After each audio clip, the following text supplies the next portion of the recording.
राम राम जी। आपका मेरे चैनल हरकंडी की बेटी में एक बार फिर से स्वागत है। आज मैं आपको ले जाने वाली हूँ उत्तराखंड में स्थित त्रिजुगी नारायण मंदिर। आप मेरे साथ अंत तक बने रहें तो आपको त्रिजुगी नारायण मंदिर की पूरी जानकारी मिल सकती है। और अगर आप हरकंडी की बेटी चैनल को पहली बार देख रहे हैं तो प्लीज़ सब्सक्राइब भी जरूर कर दें। तो चलते हैं त्रिजुगी नारायण मंदिर। आपको बहुत मजा आने वाला है मेरे साथ। तो चलिए त्रिजुगी नारायण मंदिर के लिए। त्रिजुगी नारायण मंदिर दिल्ली से 456 किलोमीटर, लखनऊ से 771 किलोमीटर और जयपुर से 756 किलोमीटर, चंडीगढ़ से 520 किलोमीटर दूरी पर स्थित है। उत्तराखंड के 3 प्रमुख शहर देहरादून, ऋषिकेश और हरिद्वार आपको पहुंचना ही पड़ेगा। फिर वहां से सोनप्रयाग या गुप्त काशी के लिए जाने के लिए आपको स्थानीय बस, टैक्सी या कार की सुविधा आपको यहाँ से मिल जाएगी। जब आप सोनप्रयाग पहुंच जाएंगे तो यहाँ से त्रिजुगी नारायण मंदिर, गौरीकुंड, केदारनाथ मंदिर व बासुकी ताल तीनों के लिए यहाँ से मार्ग निकलता है। त्रिजुगी नारायण मंदिर यहाँ से 13 किलोमीटर दूरी, गौरीकुंड 5 किलोमीटर दूरी पर स्थित है। गौरीकुंड से केदारनाथ व बासुकी ताल के लिए पैदल यात्रा यहीं से शुरू होती है। वैसे तो साल भर में आप कभी भी त्रिजुगी नारायण मंदिर आ सकते हैं, लेकिन बहुत से भक्तगण सर्दियों के मौसम में यहाँ आना पसंद नहीं करते हैं। ऐसा इसलिए क्योंकि सर्दियों में केदारनाथ धाम के कपाट बंद हो जाते हैं। शादी के लिए त्रिजुगी नारायण शुभ स्थान माना जाता है। कहा जाता है कि भगवान शिव व माता पार्वती की शादी यहीं पे हुई थी।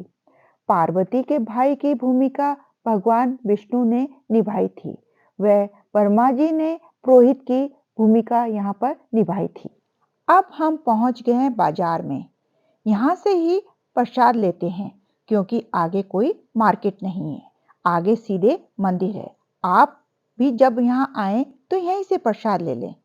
उसके बाद सीधे मंदिर चले जाएं। त्रिजुगी नारायण मंदिर में मुख्यतः नारायण भगवान की पूजा होती है।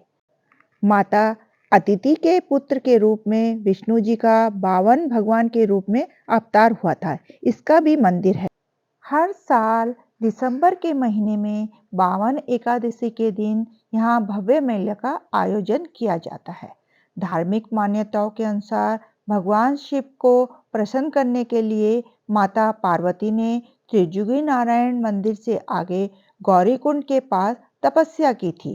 कहा जाता है कि माता पार्वती की तपस्या से प्रसन्न होकर भगवान शिव के द्वारा पार्वती के विवाह प्रस्ताव स्वीकार किए जाने के पश्चात तीनों लोकों में विवाह की तैयारी शुरू हो गई थी। उस समय हिमालय राज की नगरी हिमवत की राजधानी त्रिजुगी नारायण गांव ही था। इसलिए त्रिजुगी नारायण गांव के इस त्रिजुगी नारायण मंदिर में दोनों का विवाह करने का निर्णय लिया गया। बताया जाता है कि उस हवन कुंड में आज भी वही अग्नि जल रही है जिसे साक्षी मानकर पार्वती शिव ने विवाह किया था। विवाह से पहले सभी देवताओं ने यहाँ पर स्नान किया था, इसलिए यहाँ पर 5 कुंड हैं। सबसे पहले पड़ता है ब्रह्म कुंड, जिसकी धारा में लोग स्नान करते हैं और पूजा करते हैं। तो यह है ब्रह्म कुंड और कहा जाता है कि यहाँ पर ब्रह्मा जी ने स्नान किया था, तब से इसे ब्रह्म कुंड के नाम से जाना जाता है। ब्रह्म कुंड के बगल में ही रुद्र कुंड है। यहाँ पर शिव जी ने विवाह से पहले स्नान किया था, तब से इसे रुद्र कुंड कहा जाता है। और रुद्र कुंड के पास ही है विष्णु कुंड। यहाँ पर आचमन किया जाता है। भगवान विष्णु ने यहाँ पर स्नान किया था।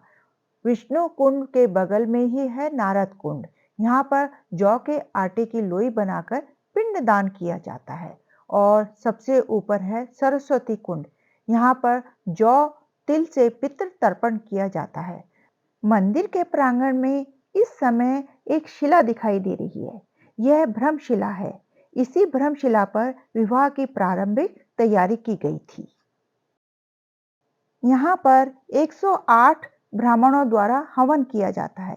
मंदिर के अंदर प्रवेश करते ही सबसे पहले हमें अखंड धुनी दिखाई देती है, जो हमेशा प्रज्वलित रहती है।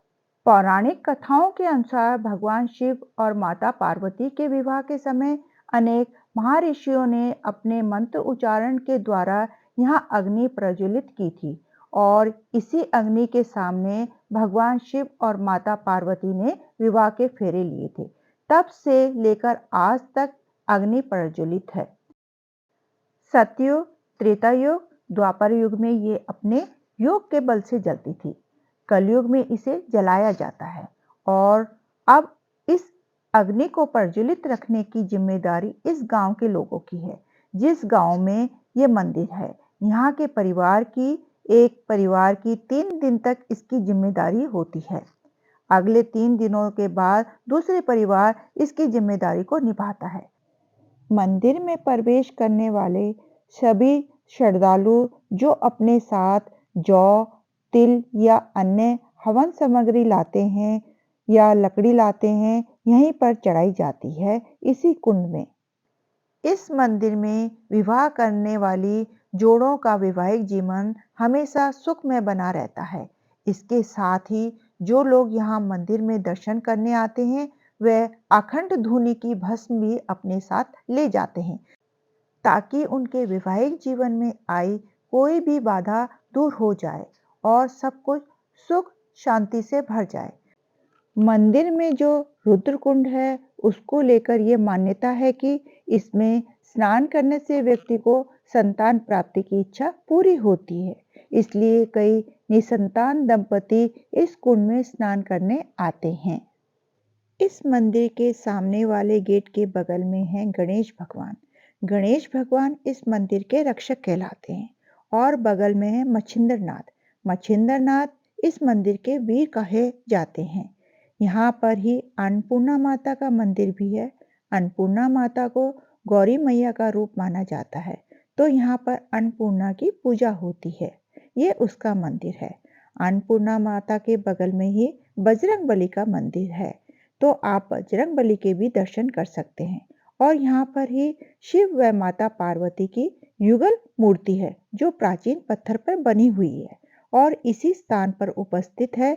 तो कहा जाता है कि जो भी जोड़े यहाँ पर आकर इसकी पूजा करते हैं, उनकी जोड़ी जन्म जन्मांतर के लिए एक हो जाती है। और यह है धर्मशिला, यहीं पर पूजन किया जाता है। और माता पार्वती के विवाह के समय पर उनके पिता हिमवान ने उनका कन्यादान भी इसी स्थान पर किया था। माता पार्वती और भगवान भोलेनाथ के विवाह के नाम से प्रसिद्ध इस स्थान में वर्ष भर में अनेक विवाह भी संपन्न होते हैं, जिनका कन्यादान इसी स्थान पर होता है। और जहाँ पर माता पार्वती और भोलेनाथ का विवाह संपन्न हुआ था, उस स्थान को ब्रह्मशिला के रूप में जाना जाता है। इस मंदिर में एक पतली सी डंडी बनी हुई है। मान्यता है कि भगवान शिव को विवाह में एक गाय मिली थी। उस गाय को इसी डंडी से बांधा गया था। यह डंडी आज भी वैसे ही यहाँ पर मौजूद है। अगर आप लोग भी यहाँ शादी करवाने के इच्छुक हैं, तो इंटरनेट पे इस तरह के काम कर रहे लोग आपको मिल जाएंगे। त्रिजुगी नारायण टेम्पल, वैदिक विवाह, वेडिंग ऑर्गेनाइजर, इस तरह के लोग आपको मिल जाएंगे। तो आप इनसे संपर्क करके यहाँ पर विवाह संपन्न करवा सकते हैं। आपको मेरा त्रिजुगी नारायण का ये वीडियो कैसा लगा, प्लीज़ कमेंट्स बॉक्स में जाकर जरूर बताना और एक लाइक तो बनता ही है। आप कमेंट्स बॉक्स में जाकर हर हर महादेव जरूर लिखिए। अगर आप हरकंडी की बेटी चैनल को पहली बार देख रहे हैं, तो प्लीज़ सब्सक्राइब भी जरूर कर दीजिए। आपका बहुत बहुत धन्यवाद।